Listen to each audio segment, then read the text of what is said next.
Bien, jóvenes, buenas tardes. Ya estoy grabando en la nube la clase de hoy. Vamos a realizar un estudio, ¿no? ¿Cuáles son los procedimientos para determinar la máxima demanda de potencia de una localidad? ¿Ya?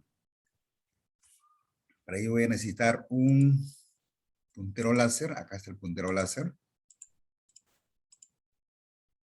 Bien, vamos a comenzar con las cargas que se requieren, pues, alimentar en una localidad.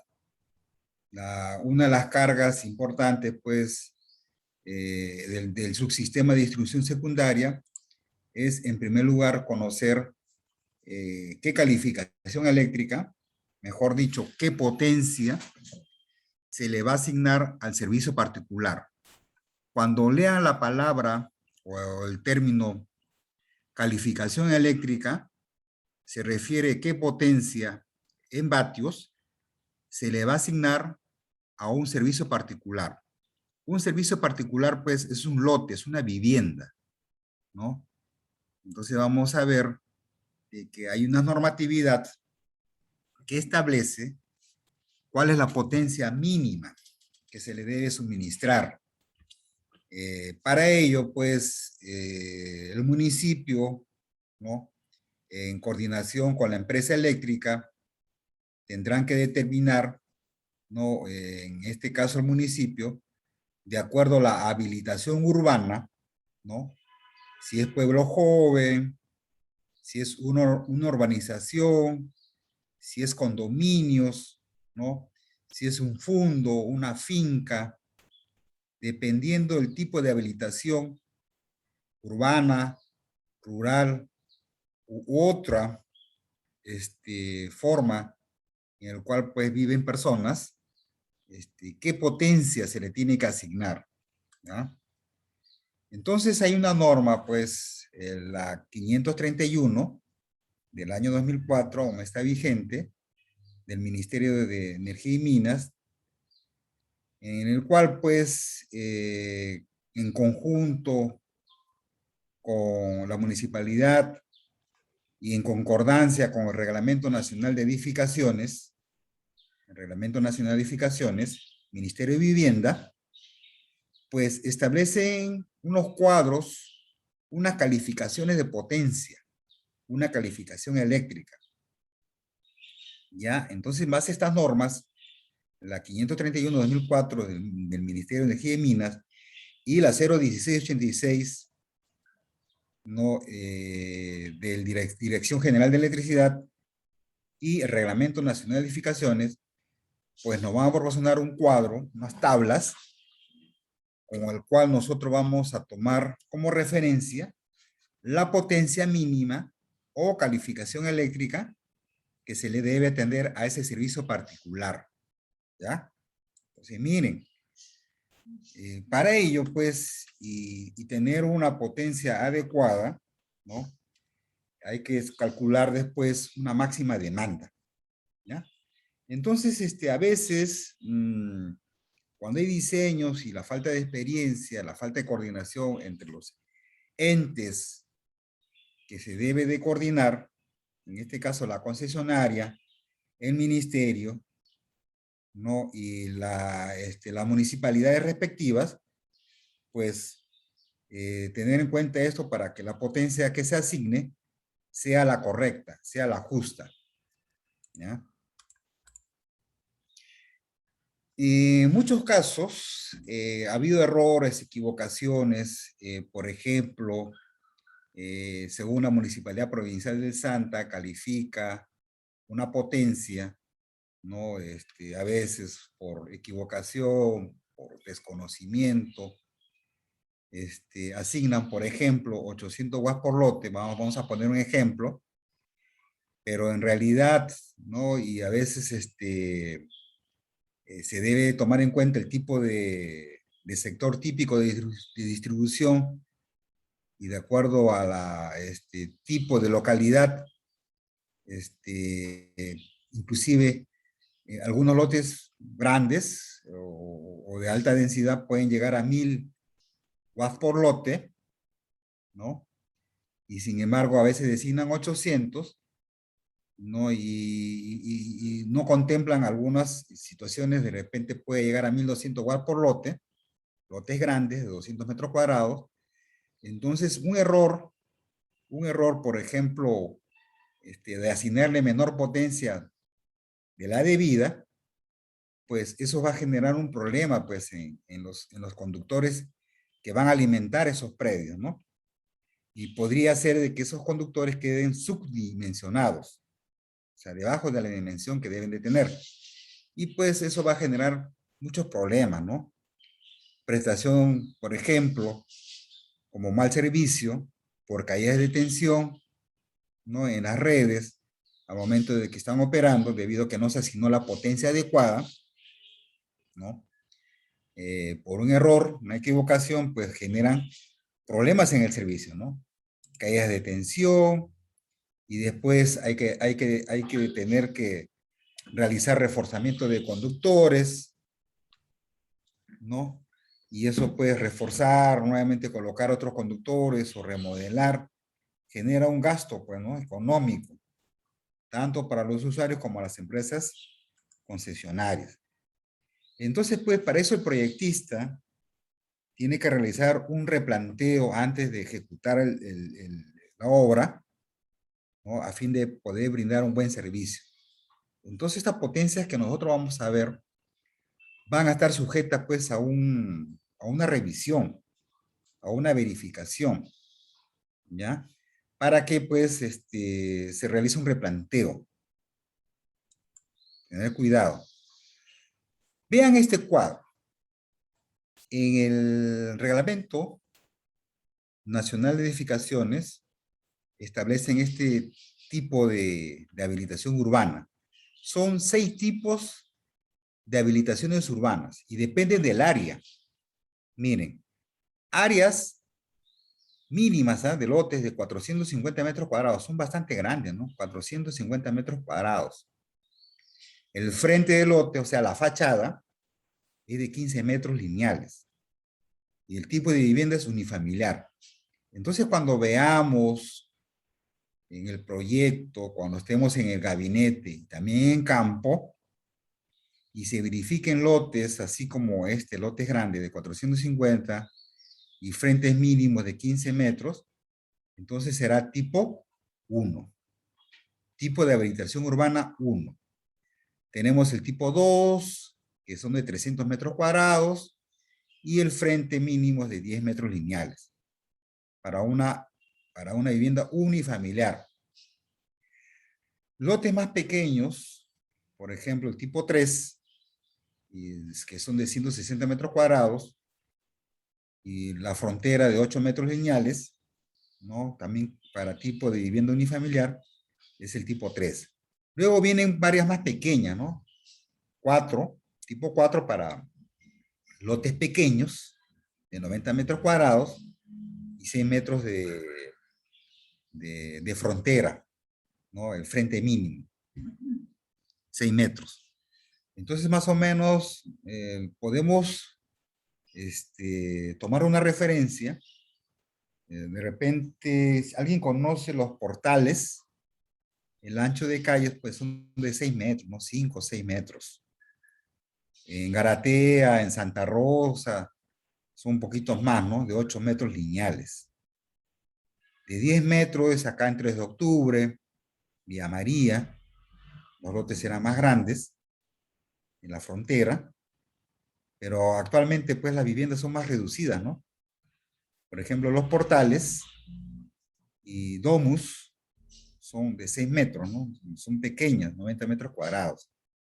Entonces, miren, además de conocer el tipo de habilitación urbana 1, 2, 3, 4, 5 y 6, ¿no? El 1 también tiene otros códigos. Corresponde a habilitación urbana de baja densidad, dice, a ser ejecutados en zonas residenciales de baja densidad. El 2 corresponde a habilitaciones urbanas de baja densidad a ser ejecutados en zonas residenciales de baja densidad, R2. Entonces, en vez de 1, está relacionado con R1, 2 con R2, tipo 3 con R3 y así, tipo 4 con R4. No, va aumentando. En el 3 ya es de media densidad, o sea, hay más personas por metro cuadrado, ¿no? Esa densidad se refiere a la cantidad de personas por metro cuadrado, lógicamente, mientras más pequeño, la densidad pues va incrementando, ¿no? Densidad media. Hay otras situaciones muy particulares, como el tipo 5. De repente acá hay programas de vivienda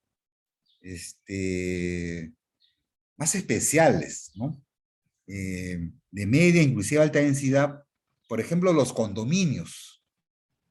Esas edificaciones donde en el primer piso hay dos viviendas, los dúplex. En el segundo piso también hay dos viviendas, ¿no? Los tipos dúplex. Entonces ya depende del...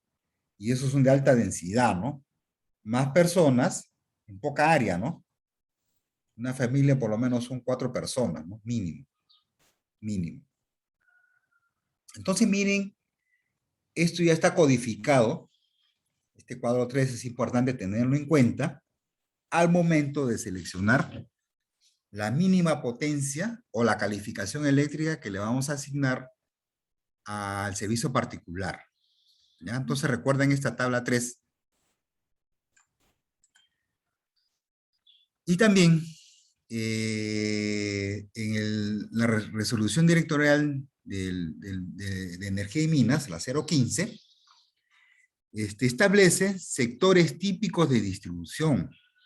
Mira, sector de distribución típico 1, dice urbano de alta densidad. El típico 2, urbano de media densidad. El típico 3, urbano de baja densidad.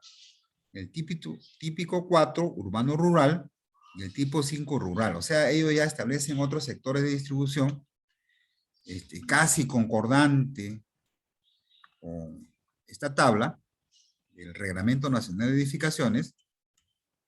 Entonces, pues, ya nos damos cuenta, de acuerdo al sector típico, la potencia que se le va a asignar después. ¿Ya? Miren, en la norma DGE, que se llama Calificación Eléctrica para la Elaboración de Proyectos del Subsistema de Distribución Secundaria, que es la resolución ministerial la 531-2004 del Ministerio de Energía y Minas, de la Dirección Ministerial, nos dan este formato, el cuadro 2. Y en este cuadro 2, obsérvese que hay una serie, una matriz, que tenemos acá por tipo de habilitación urbana, el tipo 1, tipo 2, tipo 3, tipo 4, ¿no? De acuerdo al tipo de habilitación urbana y de acuerdo a lo que las empresas concesionarias van a brindar servicio, o sea, energía y minas, por sector de distribución típico, 1, 2, 3, 4, 5. Y lo que tenemos que hacer es, de acuerdo al tipo de habilitación y al tipo de sector típico de distribución, se le asigna una potencia mínima. Puede ser más, pero esto es lo mínimo que se le puede otorgar. Por ejemplo, ya les adelanto. ¿Alguien conoce Las Delicias? Las Delicias que quedan en la parte sur, cerca de San Luis. En Sí, San profe. Luis, correcto. Según el ministerio, ¿no? Viviendas y en concordancia con los municipios, establecen que es una habilitación de media densidad poblacional, tipo 4, es una zona R4. Pero para Hidroandina, como es una distribución tipo 3, recuerdan que era tipo 3 urbano de baja densidad, ¿no? Porque son también viviendas no muy grandes, pequeñas, normalmente viven 2 personas, 3 personas, ¿no? Entonces miren su suministro de potencia en vatios o watts es de 700. ¿Ya? Por aquí, vamos a ver más ejemplos adelante, más o menos ya les indico. Entonces, mediante esta matriz de tipo de habilitación y sector de distribución, nosotros podemos asignar potencias. ¿Ya? Entonces, hay grandes potencias. Por ejemplo, hay zonas residenciales, ¿no? Que ellos requieren más potencia. También por la clase social, ¿no? Por los ingresos económicos que tienen. También. En una zona residencial, pues, viven pocas personas, pero tienen alto consumo, ¿no? Una zona tipo 1, sector de distribución típico 1, mira, se le asigna 1500.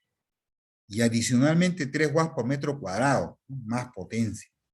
Y todavía suministro trifásico, ¿no? Entonces hay otros lugares, pues, moderados. Vamos a poner, por ejemplo, los cipreses. Los cipreses estaría por acá, ¿no? 900, 1300 a 900 watts, ¿no? Y así. Entonces vamos a ver, pues, que depende de esta matriz la designación de la potencia que se le debe dar a cada lote, a cada vivienda, ¿no? Es más, en estas zonas residenciales tipo 1 son de 2 pisos, ¿no? 2 pisos, 3 pisos, 4 pisos, ¿no? Etcétera. Bien,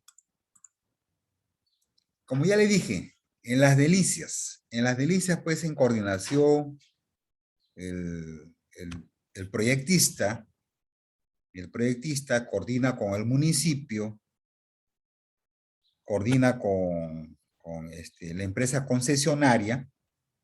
Entonces han determinado que Las Delicias es sector de distribución típico 2, tipo de habilitación tipo 3. Entonces la intersección de esos dos datos le corresponde 700 watts por lote. ¿Ya? Entonces así podemos hacer tablas para diferentes tipos de localidades. Para Villa María, para Garatea, para Villamar, ¿no? Para San Luis, etcétera, para diferentes lugares, asignar una potencia. Y ojo, todo lo que son viviendas, todo lo que son servicio particular o cargas particulares, el factor de simultaneidad siempre es 0.5, ¿ya? Todas las viviendas, su factor de simultaneidad es 0.5. Bien. Bien, existen otras normas, pero por ejemplo para zonas rurales. Para zonas rurales también hay una resolución, la 031-2003, de Energía y Minas, y la Dirección General de Electricidad, en donde indica pues que para localidades tipo 1, miren, así ellos ya lo muestran, aquí ya no hay sectores típicos de distribución, no lo hay, simplemente localidad tipo 1. ¿Y quiénes son las localidades tipo 1? Son aquellas capitales de distritos o centros poblados urbanos rurales que presentan configuración urbana definida, compuesta de plazas y calles, ¿no? La calificación asignada es de 600 watts por lote. A ver, ejemplo de localidad tipo 1. Es una localidad, pues, que tiene plazas y calles, ¿no? Pero es una zona rural, urbano-rural. A ver, me atrevo a decir, a ver, ¿quién? Pues, Yaután, ¿no? ¿Quién conoce Yaután? Yaután, Pareacoto, ¿no? Podría asignarles como localidad tipo 1, ¿no? Y su calificación es de 600 watts por lote, por cada vivienda. Existen otras localidades tipo 2, ¿no? En el cual, pues, las viviendas no están en una configuración urbana. Es decir, Por lo general las viviendas están al costado de las carreteras, al costado de los caminos y distanciadas unas de otras, ¿no? Es más, de repente en cada chacra o en cada huerto, y las casas están dispersas, no tienen plazas, no, es incipiente su urbanización, la configuración urbana es incipiente, y como dije, pues están dispersas las viviendas, entonces pues acá se le asigna 400 watts por lote. Su calificación eléctrica es de 400 watts por lote, ¿ya? Pero aún así, dependiendo pues del consultor, el proyectista, puede recomendar otra potencia, ¿ya? De repente pues, viendo, revisando, entonces de repente es un poco más, ¿no? Entonces hay que tener eso en cuenta, ¿ya? Si hubiese alguna pregunta hasta ahí, por favor, háganlo. ¿Alguna duda? Consulta.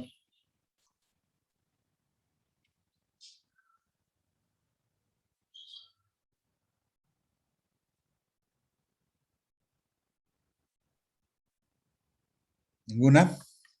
Profesor, Sí, eh, no sé si lo he explicado ya, pero en el hipotético caso, en los tipos, el primer cuadro que mostró, no cumplan con los rangos que están mostrados ahí, sería un tipo especial de sí, calificación. es lógico. Supongamos, como usted mismo manifiesta, de repente por ahí existiese una situación. Este es para zona urbana, ojo. El cuadro de la resolución 531 es para zonas urbanas, o bueno, pues muy cercanas a urbanas, porque inclusive acá tenemos, pues, miren, asentamientos humanos, pueblos jóvenes, ¿no? Por ejemplo, acá inicialmente, cuando 3 de octubre, Pepao comenzó, pues, a habitarse, se le asignaron 700 watts por lotes, ¿no? Así muchos pueblos, asentamientos humanos, pueblos jóvenes, se le asignaba. Pero esto es acá casi urbano, porque está cerca a la costa, a la ciudad, ¿no? Pero también puede presentarse, como usted manifiesta, situaciones especiales, pues, en zonas rurales, ¿no? En zonas rurales. Sí, ya el proyectista, el consultor, pues, tendrá que valorar, y consultando las respectivas entidades, asignarle una potencia. ¿Ya? Eso queda libre sujeto también a la experiencia, a la práctica en el ejercicio de la profesión. ¿Ya? Muy bien, gracias por la pregunta. Sí. Bien, vamos a hacer el cálculo. Quiero, antes un minuto, voy a enviar un mensaje. Me están pidiendo un mensaje. Un minutito, jóvenes. Y continuamos, ¿ya? Solo un minuto nada más.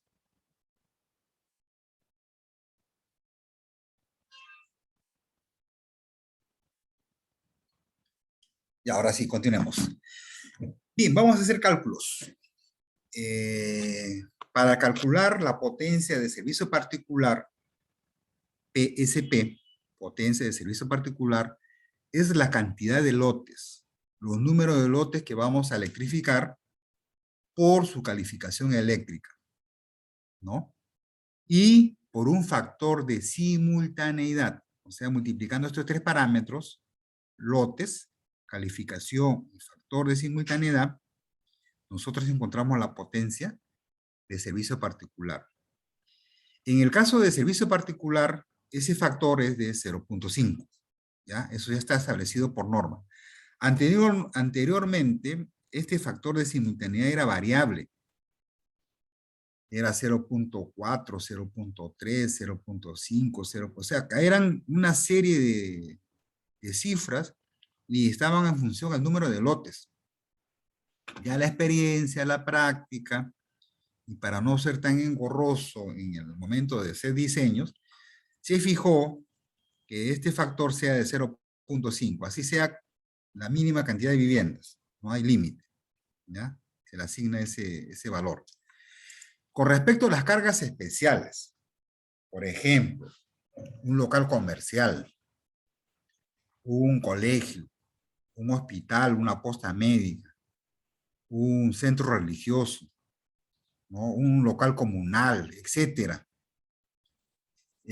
A todos estos locales vamos a considerar o vamos a denominar como carga especial, ¿ya? Y ahora, para encontrar la potencia de esas cargas especiales, pues hay que tener en consideración lo siguiente. Mucho cuidado, ¿ya?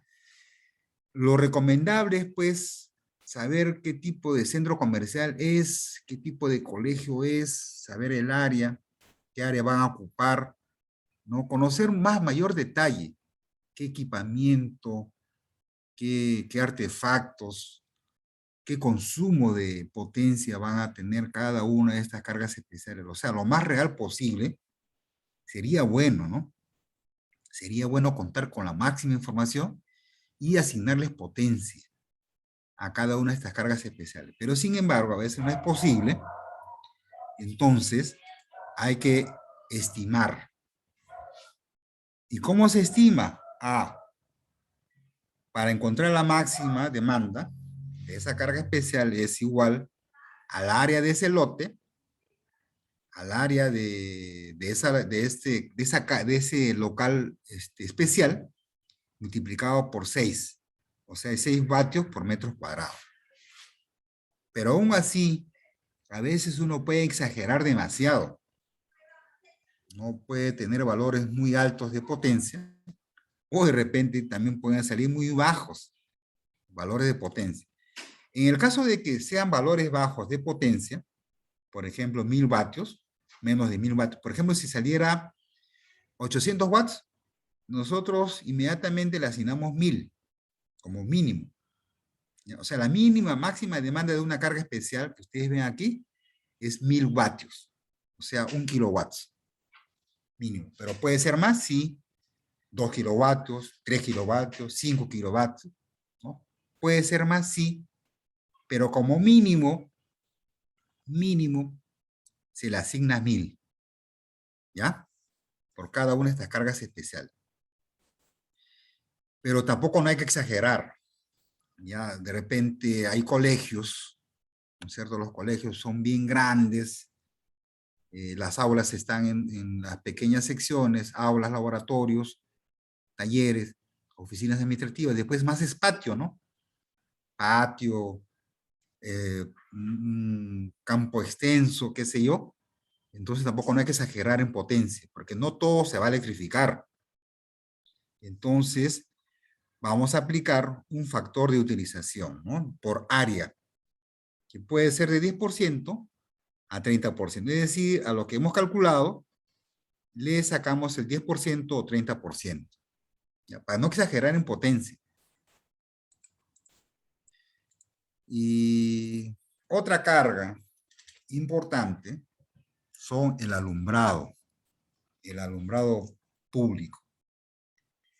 Esta norma, la 013, alumbrado en zona de vías públicas en zonas de concesión, de distribución, pues hay que tener mucho en cuenta. Y no solamente es iluminar por iluminar, sino también tener en cuenta cuáles son los lúmenes, la luminancia, la iluminancia que debe de tener esas vías. Ojo, vías públicas. Cuando hablamos de vías públicas, hablamos de pistas, ¿no? Carreteras, pasajes, jirones, avenidas, las vías, ¿ya? Y los alrededores de los parques. A eso se refieren vías públicas, por donde uno puede circular con un vehículo, con un auto, con un carro, o transitar en forma peatonal, ¿no? Donde transitan los peatones, las veredas.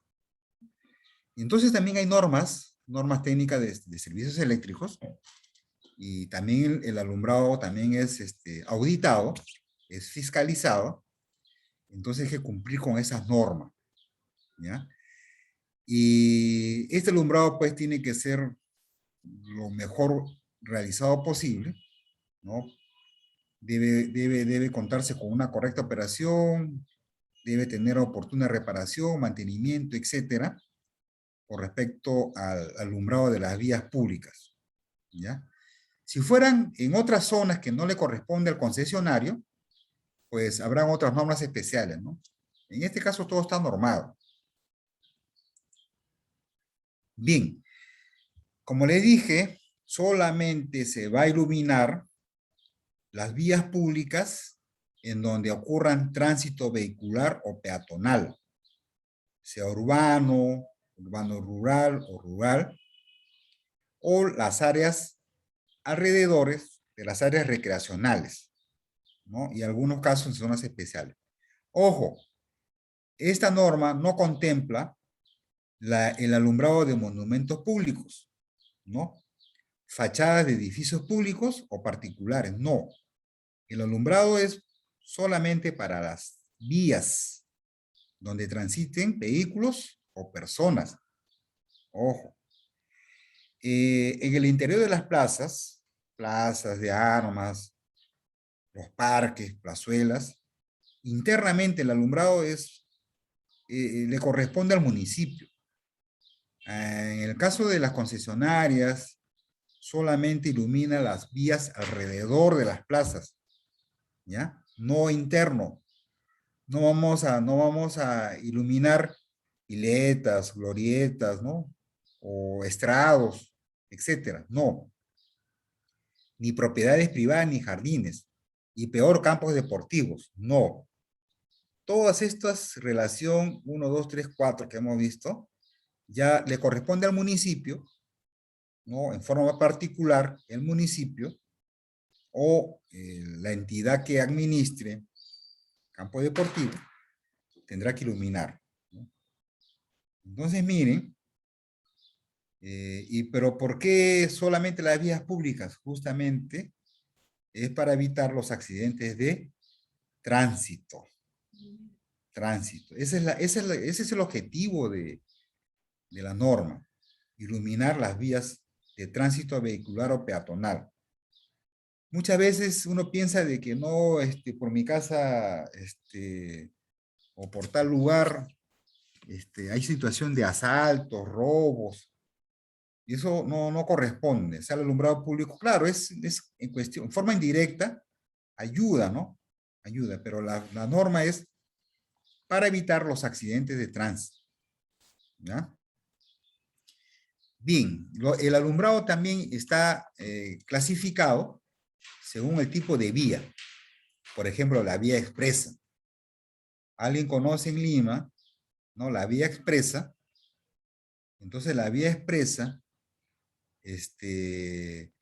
pues es una vía cuyo flujo vehicular es ininterrumpido, ¿no?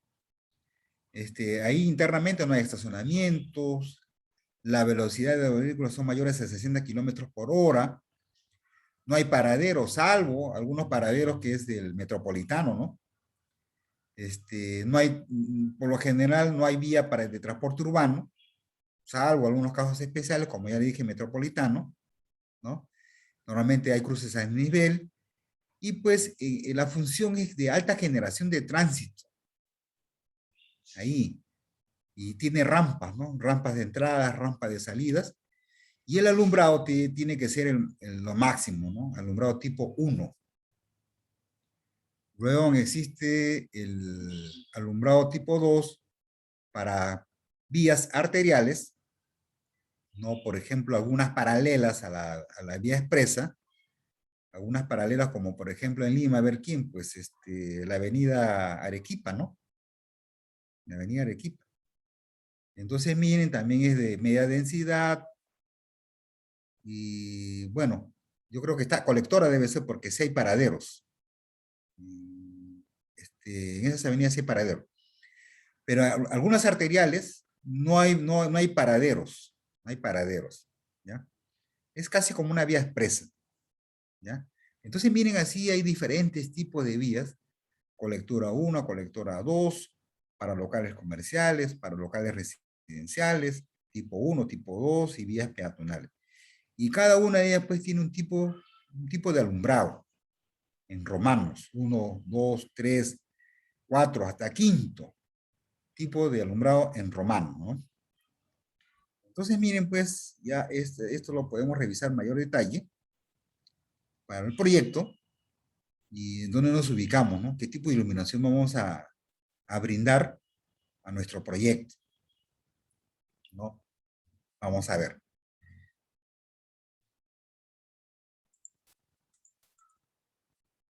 Bien, los estándares de calidad, eso sí, es fiscalizado. En este caso, Sinermin fiscaliza a la concesionaria, en este caso, por ejemplo, Hidrandina, que se cumplan con la norma técnica de calidad de servicios eléctricos. Como dije, el alumbrado debe ser eficiente, debe ser bueno y cumplir como mínimo los niveles para el tránsito motorizado y peatonal. Ya siempre pensando en evitar accidentes de tránsito. Y acá hay unos requerimientos mínimos que ya dependen pues del color de la pista, de la calzada, que pueden ser de color claro o oscuro. Por ejemplo, hay pistas que son de concreto, ¿no? Y son el color es claro. Y si están revestidas de asfalto, el color es oscuro, ¿no? La calzada es oscura. Y en algunos lugares donde todavía hay tierra o arena, pues la calzada es clara, ¿no?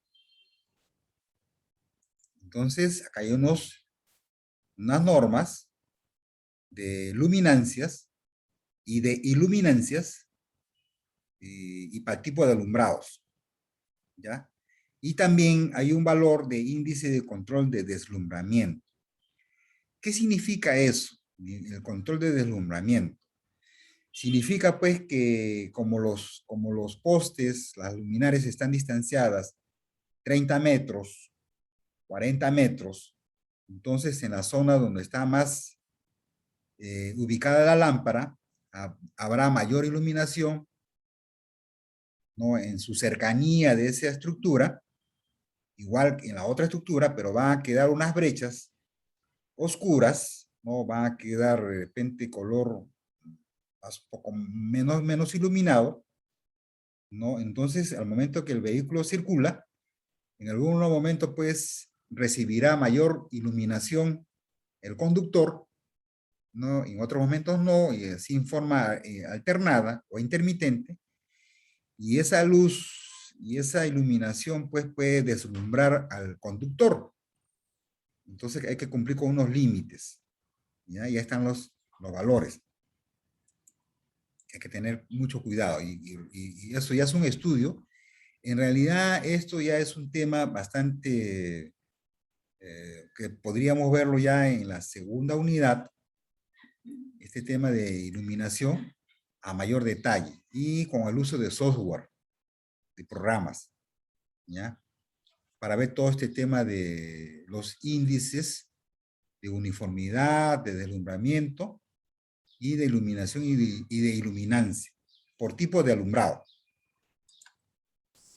En este caso vamos a ver el tema de cálculo de potencia, ¿ya? Entonces acá hay varias recomendaciones importantes, como que la iluminación de la vereda es importante, por ahí transitan las personas, tiene que tener iluminación, ¿no? Y no debe ser inferior al 20% de la iluminación media de la calzada. O sea, 80% la calzada y 20% la vereda, porque por ahí circulan personas, ¿no? Entonces los vehículos deben visualizar a una persona, ¿no? Transitando por la vereda. Debe ser visible la persona. Y los estándares de calidad ya están fijados en las tablas que ya hemos visto, ¿no? Bien, después, ¿qué más? Lógicamente que todo es fiscalizado, pueden haber reclamaciones por incumplimiento de las normas técnicas de calidad de suministros eléctricos, sobre todo de alumbrado. Y bueno, pues el color importa, ¿no? El color importa el tipo de calzada. que se tenga.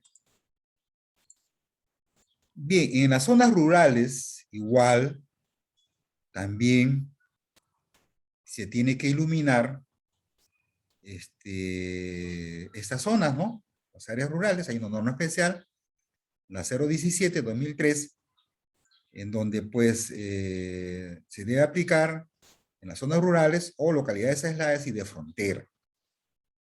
Esta norma pues se tiene que brindar. Este servicio de iluminación de alumbrado público se tiene que brindar. Y para ello hay que hacer un cálculo. Un cálculo. ¿Y cómo es el cálculo del alumbrado público? Pues bien, acá tenemos una ecuación, miren, donde el consumo mensual de alumbrado público en kilowatts hora por mes, este consumo mensual, ojo, consumo mensual de alumbrado público, es igual a un factor KALP, CALP. Ese CALP significa factor de alumbrado público y está expresado en kilowatts hora, o sea, en energía, por cada usuario y por mes. ¿Ya? Y por el NU, ¿qué es el NU? Número de usuarios de la localidad. Entonces, con esta ecuación, nosotros vamos a encontrar el consumo mensual del alumbrado público. Profesor, ¿y este cálculo quién nos lo puede proporcionar? Pues Ocinermin. Ocinermin evalúa y publica estos factores CALP, que depende del sector típico de distribución. 1, 2, 3, 4, 5, 6, ¿no? Si hubiese. Entonces, este factor CALP lo va a proporcionar Ocinermin. Y luego, nosotros en diseño tenemos que calcular la potencia, los puntos de iluminación, cuántas luminarias debemos de colocar de acuerdo a norma.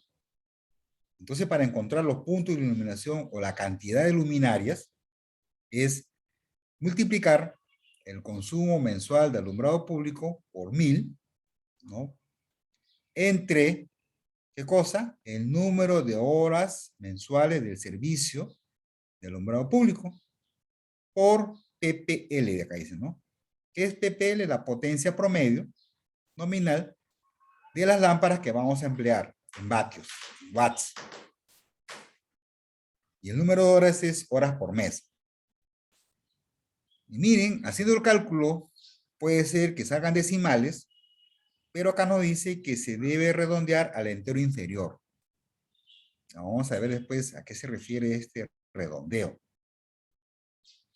Profesor, ¿y el número de horas mensuales cómo la determino? Ah, son dos formas de calcular el número de horas mensuales de alumbrado público. ¿Cómo así?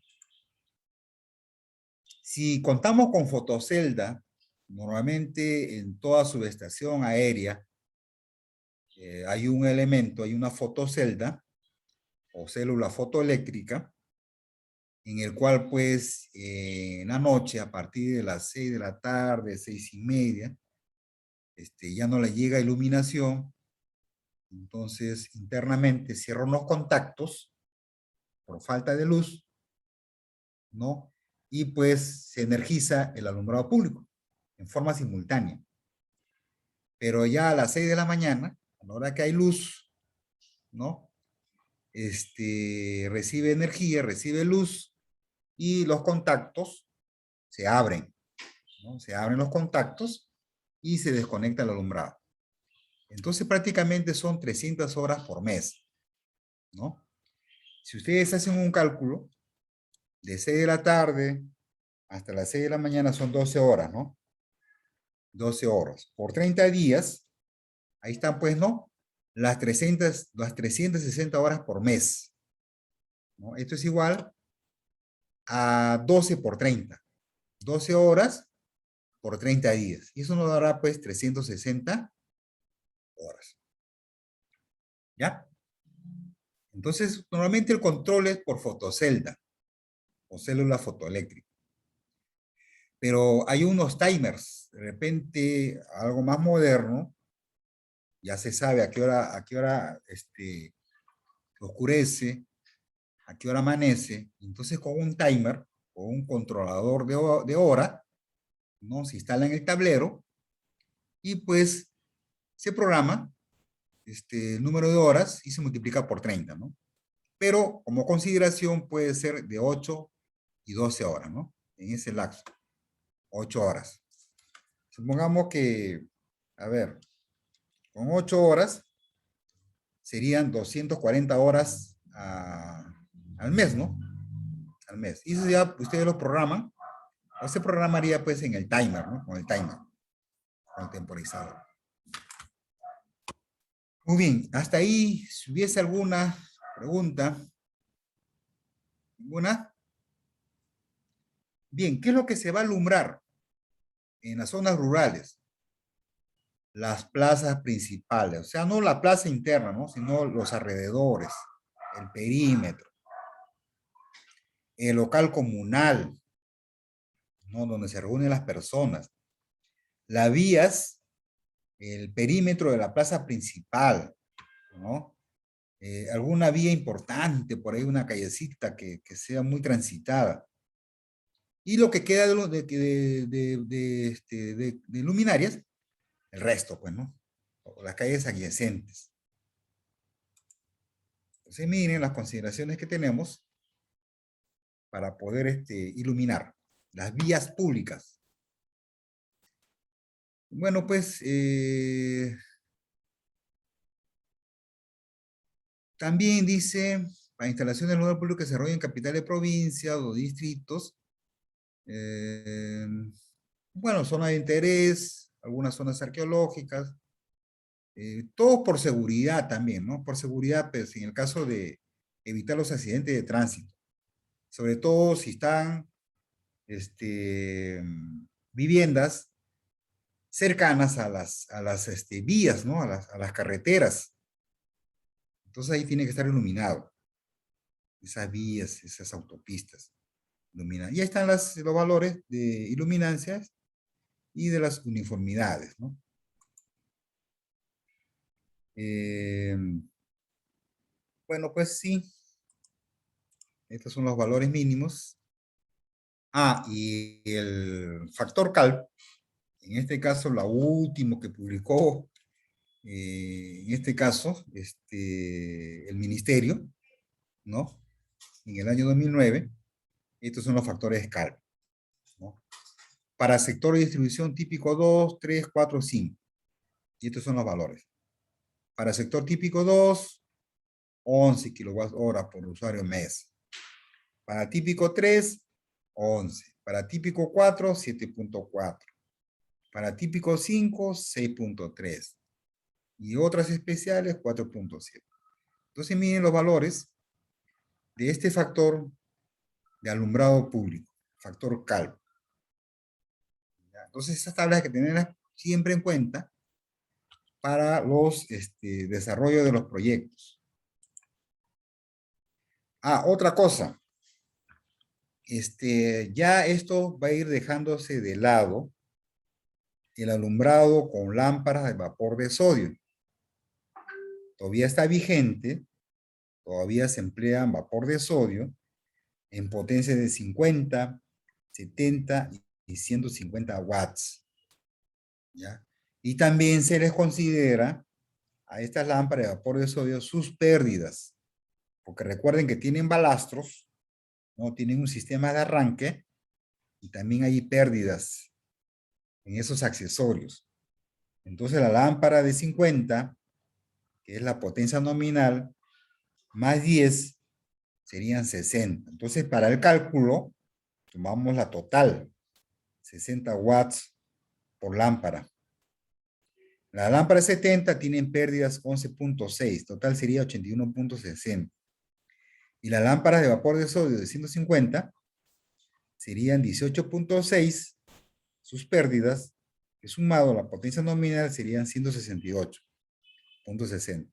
Y con estos valores totales son los que realizamos los cálculos. Ojo, tener cuidado. Y con respecto a los transformadores, el Código Nacional de Electricidad, tomo 4,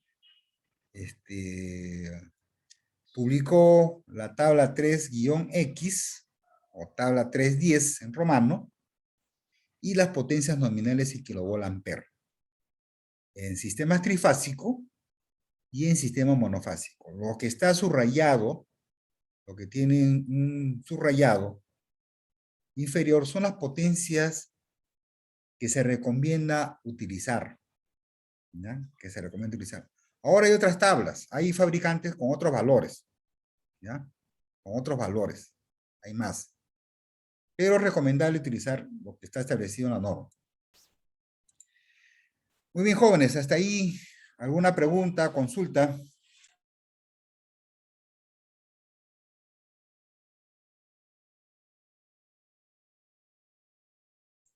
Claro, profesor. ¿Está claro? Ya, muy bien, está claro. Entonces vamos a ver la siguiente lámina para avanzar un ratito. Un ratito, jóvenes, voy a buscar la lámina.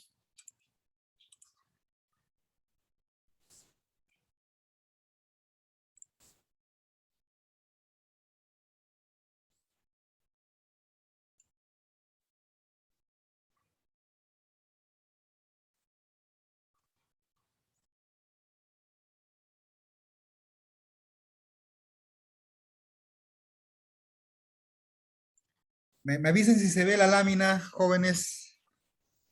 Sí se ve, profesor. Muy bien, acá tenemos un ejemplo. Cálculo de máxima demanda de una localidad rural. Aquí, en este ejemplo, como ya lo está diciendo, rural, va a ser más fácil de desarrollar. Mucho más fácil.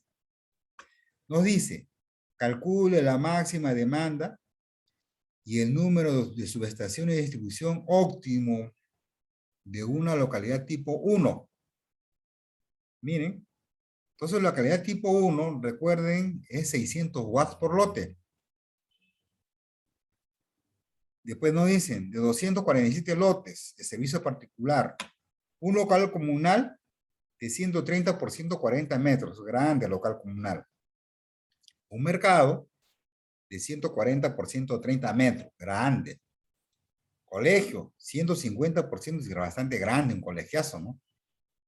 Una iglesia de 40 por 50, un municipio de 40 por 50 son moderados, y nos dice considere lámparas de vapor de sodio de 50 watts y que el control de luminarias es con célula fotoeléctrica.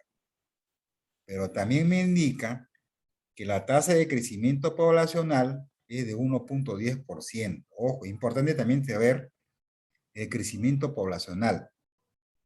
Y entonces también nos dice que el factor de utilización de áreas para cargas especiales, como ya vimos, las áreas son grandes, entonces no hagamos solamente con el 10%, ¿ya? Este es un dato adicional, factor de utilización de área. Entonces acá está la localidad, miren, acá está la iglesia, el consejo, el mercado, local comunal, están las cargas especiales, el colegio, las viviendas.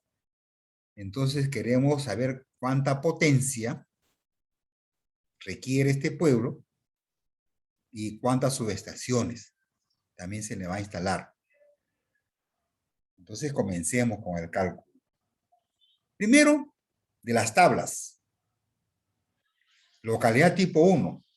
Profesor, para localidad tipo 1 es 600 watts por lotes. Correcto. Y acá está la norma, la 031-2003. Porque si ustedes se fijan, tiene plaza, tiene mercado, ¿no? O sea, tiene una configuración urbana. ¿No? Tiene una configuración urbana. ¿No? Tiene definida las calles, todo eso, ¿no? Ya pues, 600 watts por lote. Profesor, es carga de servicio particular, su factor de simultaneidad es 0.5, correcto. Son 247 lotes, de acuerdo al ejercicio. Claro, no, esto no es real, no, esta acá de repente hay menos viviendas, ¿no? Pero para dar la idea, se ha puesto esta imagen. Ya, son 247 lotes. Correcto. Calculemos la potencia. Número de lotes, por la calificación eléctrica, por el factor de simultaneidad, y pues tenemos 74,10 kilowatts de potencia, ¿no? Regular, ¿ah? 74,10 kilowatts de potencia. Eso es servicio particular. En cargas especiales, profesor, mire, las áreas son grandes. Son 130 por 140, el local comunal, por 6, y acá le he aplicado un factor de 10%. ¿Por qué? Porque no hubiera salido un montón, ¿no? Imagínense, ¿cuántos kilowatts hubieran salido acá? ¿No? 10. Ya bueno, 10 kilowatts es razonable a un local comunal. 10. Ya también 10 es correcto. El mercado, con su factor de utilización de área, si no saldría muy grande.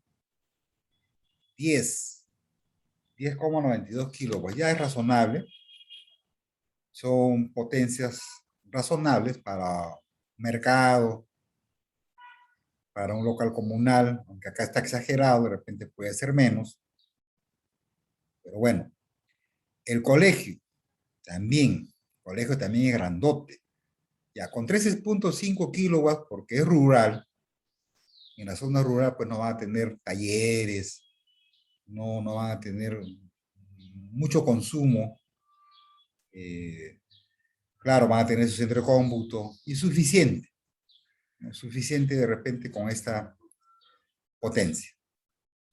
La iglesia, ya suficiente 1,2 kilowatts, ¿no?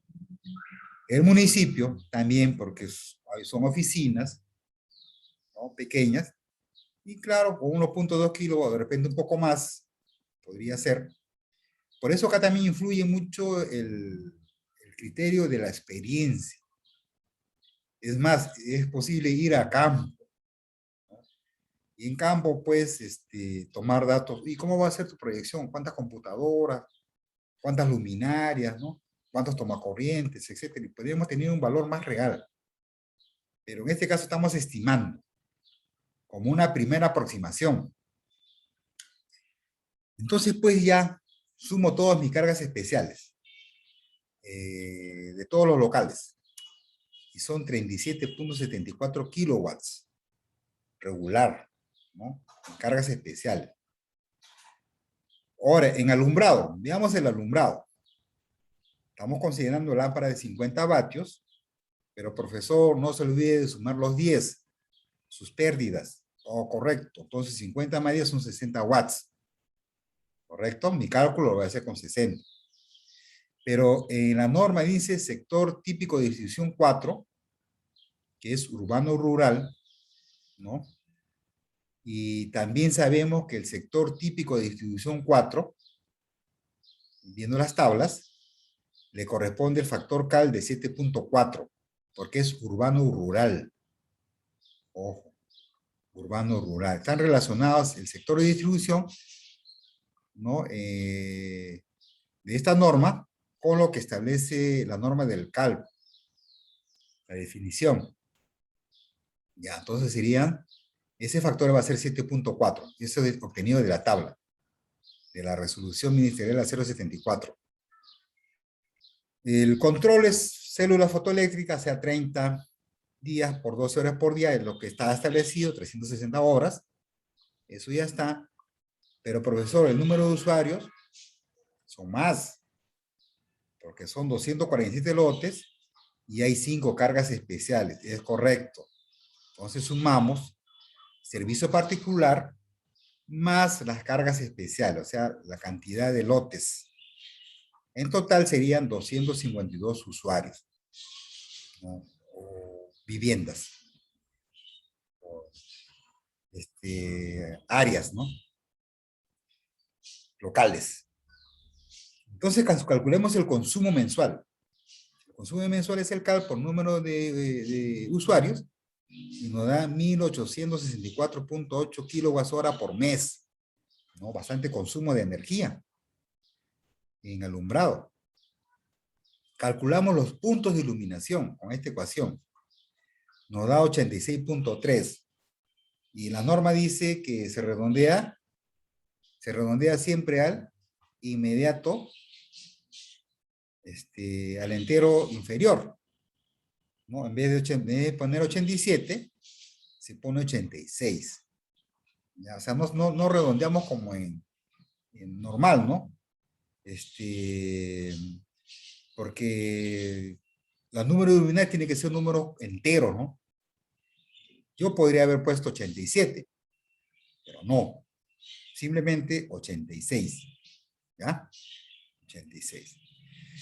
Son 86 luminarias de 60 watts que vamos a utilizar. Miren, y multiplicando las potencias, prácticamente son 5.16 kilowatts, ¿no? Regular. 5.16 kilowatts. Entonces ya tenemos potencia de servicio particular, de cargas especiales y de alumbrado público. Pero también hay que considerar pérdidas. Pero las pérdidas normalmente se van a dar en el servicio particular, pérdidas no técnicas. Porque a veces ocurre de que algunos usuarios no respetan y generan hurtos de energía, ¿no? Hacen ciertos hurtos de energía, hay pérdidas no técnicas, y también por efecto Joule, calentamiento de conductores, ¿no? Van a haber pérdidas técnicas de potencia.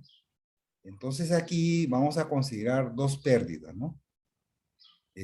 Las pérdidas técnicas y las pérdidas no técnicas, ya pues exagerando un poco, hasta un 10% del servicio particular. Entonces, si el servicio particular es 74, por 10%, 7.41 kilowatts podrían ser potencia que se pierde, ¿no? Por problemas técnicos y no técnicos, ¿no? Bien, ahora sí sumamos todas las potencias y nos da 124,41 kilowatts. Esa sería la potencia actual.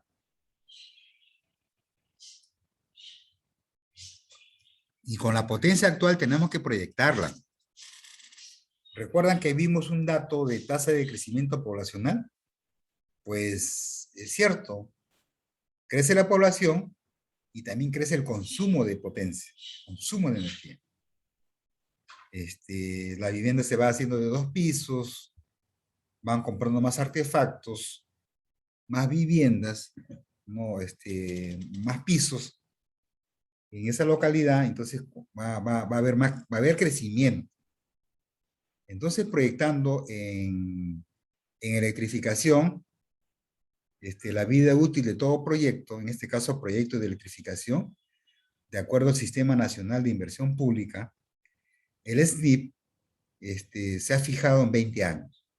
O sea, un proyecto de electrificación tiene que estar en servicio mínimo 20 años. Esta es la vida útil del proyecto. Entonces, mediante esta ecuación, nosotros podemos, pues, establecer cuál es la potencia futura, la potencia proyectada. De 124,41, mire, se ha incrementado a 154,84 kilowatts de potencia. Entonces, esa sería la potencia futura, proyectada. Y con esta potencia proyectada, la convertimos como el factor de potencia es 0.9, porque normalmente el sistema eléctrico en todas las viviendas, en todo el sistema es carga inductiva, considerando factor de 0.9, pues encontramos la potencia aparente. En este caso, 172 kilovolt-ampere. Y observen pues de que ahora sí, viene el detalle, viene el criterio de cuántas subestaciones debemos de utilizar.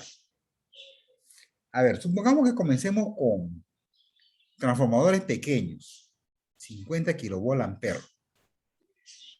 dividiendo la potencia total aparente entre 50, nos da 3,44, ¿no? Eso sí lo redondeamos ya al entero superior. 4. Serían 4 subestaciones de distribución de 50 kilovolt-ampere de cada una de las subestaciones. O sea, tendríamos que colocar 4. Y 4 me genera mayor confiabilidad. Es más confiabilidad. Pero también podría haber trabajado con transformadores de 75 kilovolt-ampere. Dividiendo, daría 2,29, o sea, 3, ¿no? Redondeando al superior, 3. 3 subestaciones de 75. Está mejor. O también podríamos utilizar un solo transformador, ¿no? De 100 kilovolt-ampere, supongamos que utilizamos este transformador, pero dividiendo nos da 1,72, o sea, 2 transformadores de 100. O sea, tenemos 3 opciones. 4 subestaciones de 50, 3 de 75 o 2 de 100. Eso en primera instancia sería el número de subestaciones. Ahora, la más económica, ¿cuál sería? Tendríamos que evaluar económicamente. Pero antes de evaluar económicamente, hay otro criterio.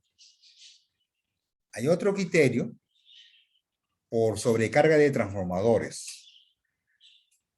Por sobrecarga de transformadores. Entonces, ¿cómo es eso? A ver, vamos a ver. Vamos a desarrollarlo. ¿Hasta ahí alguna pregunta, consulta? Al respecto, jóvenes, por favor, consulten, pregunten. ¿Ninguna? ¿Ninguna, jóvenes? Profesor, A ver, sí, dígame. arriba usted había multiplicado la cantidad de beneficiarios. Sí, ¿Eso también ya está proyectado esa cantidad dentro de los 20 años o los iniciales los está tomando? ya, correcto, buena pregunta. Sí, es cierto. Miren, estos lotes que aparece aquí son iniciales. 247 lotes iniciales.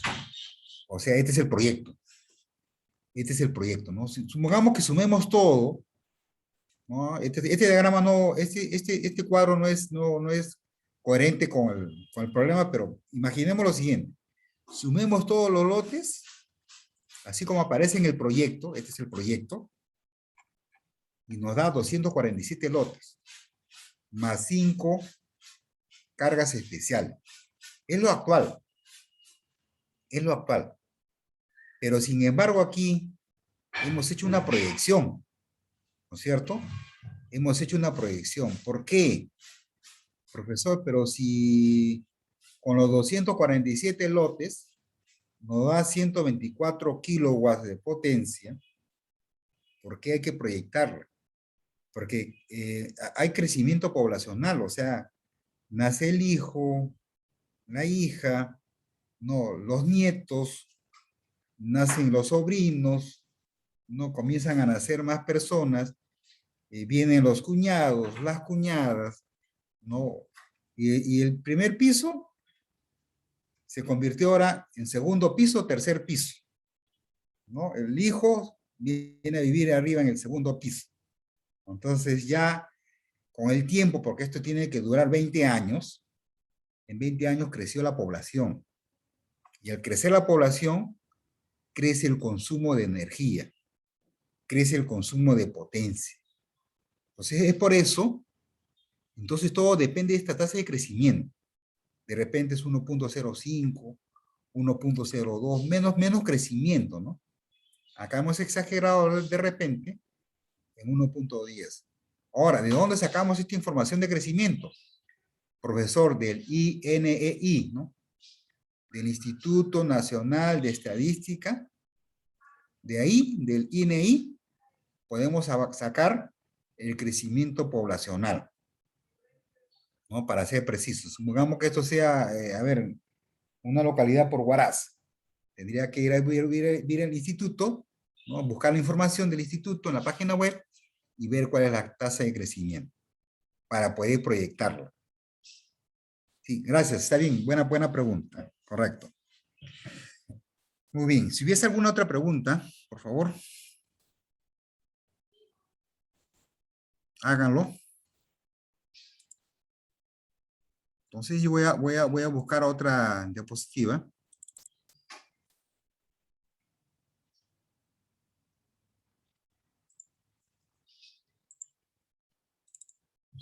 Bien, ¿ven esta imagen ahora? ¿Me avisan, por favor? Sí, profesor. Ya, capacidad de sobrecarga de transformadores. Acá sí viene algo interesante, muy interesante. El criterio de sobrecarga de transformadores es importante, este método, porque va a optimizar el número de subestaciones que empleemos en los proyectos. ¿Cómo así? Porque los transformadores, cuando se diseñan, están diseñados para trabajar a carga normal y también están diseñados para trabajar en sobrecarga. Tienen un factor de sobrecarga.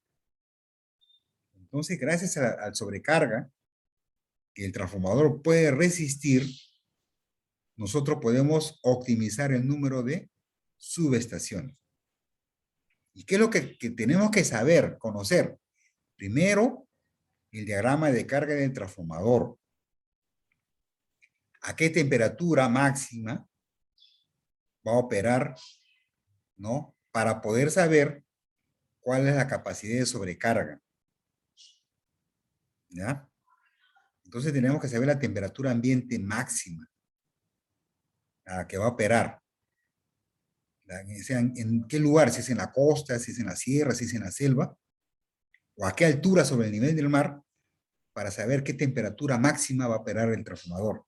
Porque la temperatura afecta el desempeño del transformador. Y con ello podemos determinar su capacidad de sobrecarga. Entonces vamos a ver aquí que ese diagrama de carga del transformador hay que representarlo de forma rectangular y transformarlo en cargas equivalentes, en porcentuales, al 50, 70, 90%. Y también conocer cuál es la carga pico y el tiempo, la duración de las horas pico que va a trabajar ese transformador. A ver, por acá hay un gráfico. En este gráfico. Este es un diagrama de carga típico de un transformador de distribución. Voy a recorrer con el puntero láser esta curvatura. Miren cómo a lo largo del tiempo, de las horas, cómo se desempeña. Llega a un valor máximo y luego decrece, ¿no? En las 24 horas del día. Entonces el comportamiento tiene un comportamiento pues ondulado. Hay valor pico y un valor bajo, ¿no? La idea es convertir esa curvatura normal, que es el diagrama de carga, convertirlo en esta forma, en una forma rectangular. O sea, sacando unos promedios. Miren, hay una carga equivalente antes del pico, y luego hay un pico, ¿no? Hay un carga pico equivalente. Y también depende del tiempo, si son 2 horas, 3 horas, 4 horas, ¿cuánto tiempo dura esa carga pico? Y esta carga antes del pico o previa al pico. Entonces estos dos datos son importantes. Y esto se puede graficar y esto se puede representar. En Irandina, todas las empresas concesionarias, mediante los analizadores de redes, colocan sus instrumentos de medición y van registrando estas potencias. Y luego, pues, esto se puede simular. ¿Ya? Veamos. Supongamos supongamos un problema, que se tiene un transformador de 15 kilovolt ampere. Esa es la potencia aparente. Kilovolt ampere. ¿Recuerdan? Aparente, kilovolt ampere, potencia aparente. Y que este transformador de ejercicio, de un nuevo ejercicio que plantea esta teoría, va a operar a 3.500 metros de altitud. ¿Ya? Y que además han registrado en los analizadores de redes 20 kilowatts como máxima demanda. Miren, y ese 20 kilowatts como máxima demanda se ha evaluado entre las 19 horas y las 21 horas, ¿no? En ese lapso, o sea, son 2 horas. Ustedes saben que las horas pico son de las 6 de la tarde a las 11, ¿no? Las horas pico normales. Pero en este caso el transformador solamente ha tenido 2 horas de pico, ¿ya? Entre las 19 y las 21 horas. O sea, las 7 y las 9 de la noche. Y detectaron 20 kilowatts. Pero todavía no tenemos el registro de la potencia previa al pico. Vamos a ver. Y hay unas ecuaciones, ¿no? Con esta ecuación para encontrar la potencia equivalente o la carga pico equivalente, con esta ecuación que es una raíz cuadrada de potencia al cuadrado por el tiempo, potencia al cuadrado por el tiempo, ¿no? Y que con el analizador de redes, pues, evaluado entre 10 a 15 minutos, sacando promedios, en esas 2 horas, que ha trabajado en pico el transformador, sacándola y restando entre el tiempo, sumando todo el tiempo, debe ser lo siguiente, que esta potencia pico calculada, ¿no? Tiene que ser mayor o igual al 90% de la carga correspondiente a la máxima demanda. ¿Ya? La máxima demanda ya está registrada, que es 20. Entonces vamos a ver si esto se cumple también. De que esta potencia calculada, pico, debe ser mayor o igual al 90% de la carga correspondiente a la máxima demanda. Vamos a ver cómo es eso. Entonces aquí, como ha habido un registro con el analizador de redes, cada periodo de 15 minutos, son 8 periodos. Acá están las potencias, ¿ya? En los diferentes momentos, a las 19 horas, a las 19:15, a las 19:30, ¿no?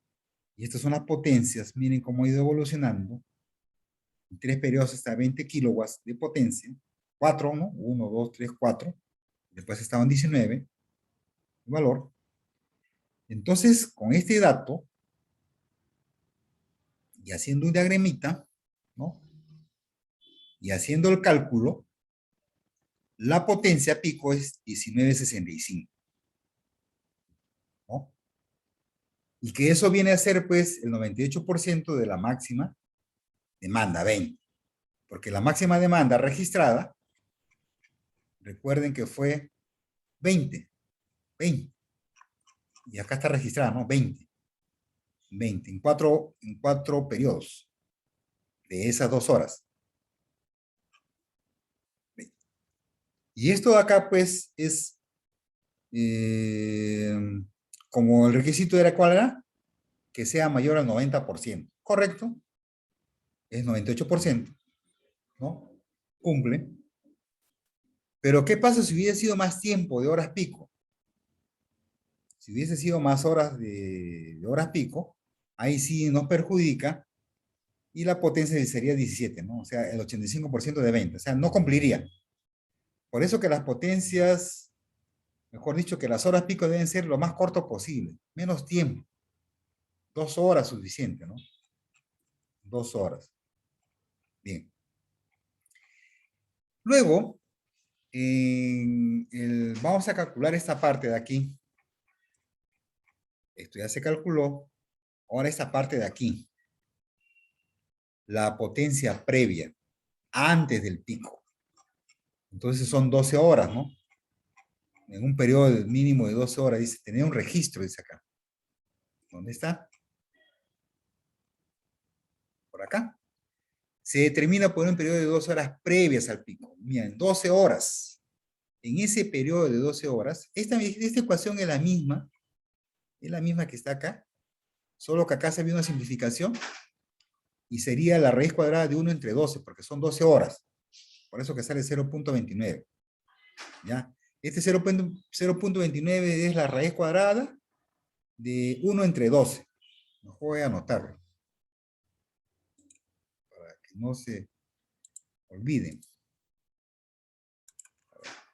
Este valor es simplemente la raíz cuadrada de 1 entre 12.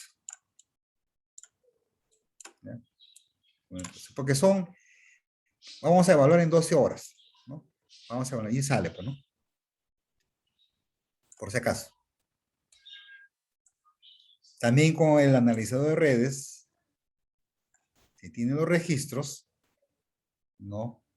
De la primera hora, de horas, ¿no? Todas estas horas, acá están sus potencias, sacamos el promedio, es 8.53. ¿Y 8.53 qué representa?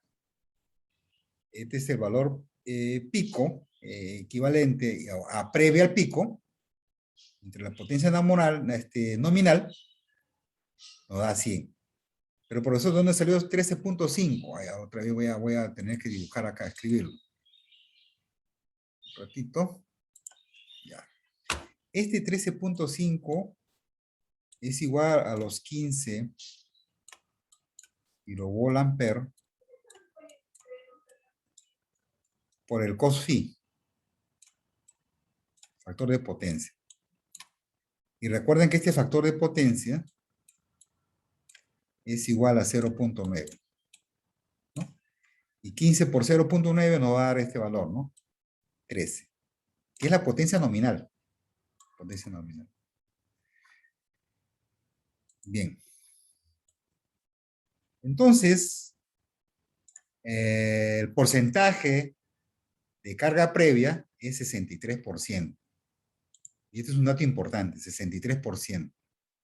Antes del pico. Antes del pico. El pico representó ¿cuánto? 98%, ¿no?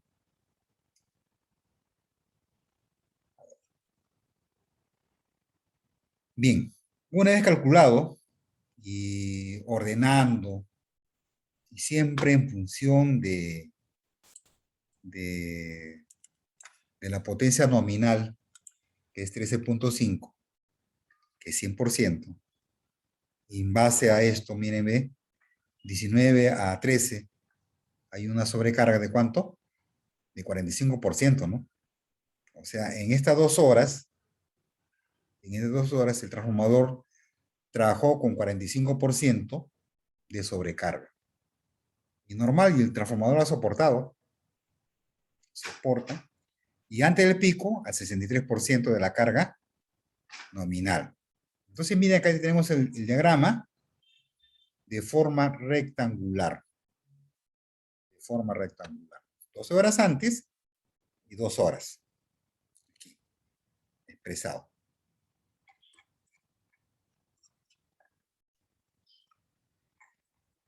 Vamos a utilizar unas tablas de la empresa Brown Boveri, que es una empresa de transformadores.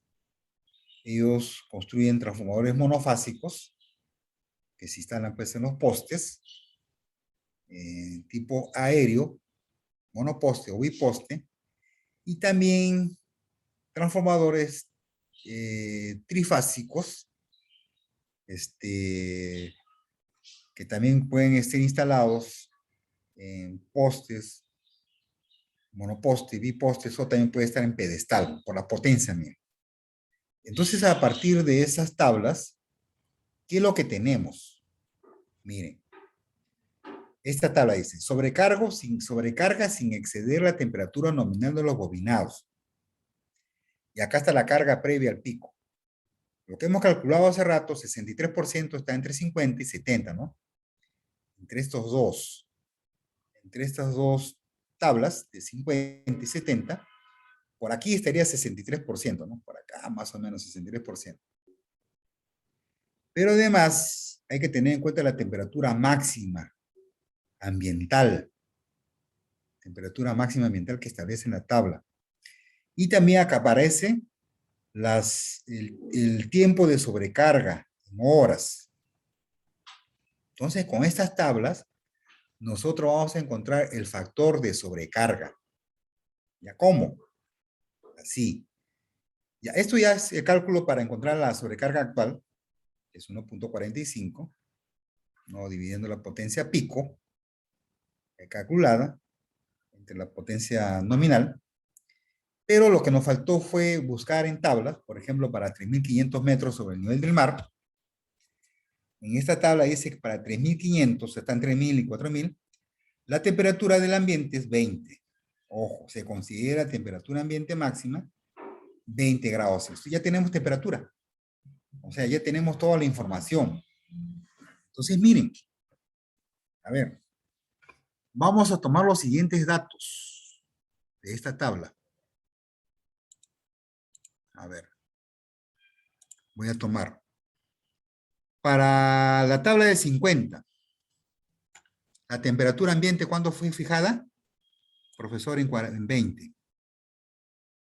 20, porque la altura es 3.000, ¿no? 3.500. Entonces la temperatura máxima es 20. Y el tiempo de sobrecarga es 2. Entonces la intersección es 1.51. Miren, entonces para 50% de carga previa al pico, temperatura ambiente máxima 20 grados y el tiempo de sobrecarga de 2 horas, el factor es 1.51. Pero también tenemos otro dato. Para 70% de carga previa al pico, a 20 grados de temperatura ambiente máxima, y con este mismo 2 horas de sobrecarga, el factor es 1.46. Entonces, para 63%, pues hay que interpolar, ¿no? Entre 1.51 y 1.46. Por ahí tenemos que interpolar. Y por ahí saldrá un valor entre 1.51 y 1.46. ¿Correcto? Muy bien. Entonces, vamos a ver el cálculo. Entonces, acá en el cálculo de los datos obtenidos de la tabla, pues, interpolando, es 1.48. Interpolación simple. Interpolación. ¿Ya? Interpolación. Entonces, pues, ahora comparando con el cálculo que se hizo arriba, entre 1.45 y 1.48, pues, están muy próximos y, bueno, no va a afectar en casi nada al transformador. Estamos en el límite. 1.45 a 1.48, que es calculamos, que lo vimos arriba, pues la vida útil del transformador no está en peligro. Y ahora sí, pues el transformador que era de 13.5, pues en realidad, por este factor de sobrecarga es de 19.98, ¿no? Es mayor a la potencia pico calculada. Entonces, como pueden ver, pues este transformador, entre comillas, tiene más potencia, ¿no? O sea, no es 13.5, sino 19.98. O sea que el transformador puede trabajar sin problemas, en sobrecarga. Por eso le decía que era muy importante este análisis. Bien, acá hay otro ejemplo. Otro ejemplo de cálculo en sobrecarga. Pero acá más práctico. Este ejemplo 2 es mucho más práctico. Ya no vamos a necesitar desarrollar todo el diagrama de carga de transformador, sino va a ser más sencillo. asumiendo algunos valores. Determinación de números de estaciones. ¿Ya? Vamos a ver este ejemplo, acá vamos a ver qué es más sencillo. Potencia 1 kilowatt, número de lotes 1000, con sus factores de simultaneidad 500, en cargas especiales 21.5, acá el alumbrado público lo calcularon de otro modo, recorriendo la cantidad de calles, dividiendo que una luminaria entre cada 30 metros, ¿no? Y que la potencia de la luminaria sea de 77, ¿no? Lámpara de 70, y encontraron 157. O sea, otra forma de calcular el número de alumbrado, ¿no? Y son 12 kilowatts de potencia. Suman todas las cargas, consideran pérdidas, pero de todo es otra forma de calcular también estimar las pérdidas técnicas y no técnicas, pero considerando todas las cargas, ¿no? Especiales, alumbrado, particular, etcétera. Y acá es una excesiva potencia, 560 kilowatts, ¿no? Bastante. Y pues, normalmente, y si se quería colectar un transformador de 100, ¿no? Y bueno, pues, y supongamos que el factor de potencia, el cost phi es 1, 100 kilowatts, dividiendo la potencia total, y acá no la han proyectado, ojo, en este cálculo no ha sido proyectado a 20 años, sin proyectar a 20 años, ojo, tengan cuidado en este cálculo. Ellos hacen el cálculo, dividen y sale 5.6, o sea, 6. Así, en cálculo rápido, 6 subestaciones de 100. Pero si consideramos el efecto de sobrecarga, ¿no?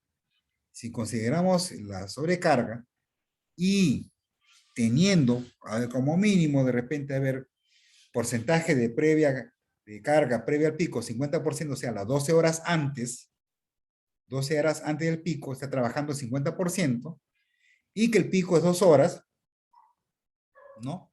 Y que la temperatura ambiente máxima es 20 grados, pues miren, vamos a la tabla, y ellos obtienen un factor de 1.41, ¿no? Para transformador monofásico. No, en este caso de distribución, porque es trifásico ya.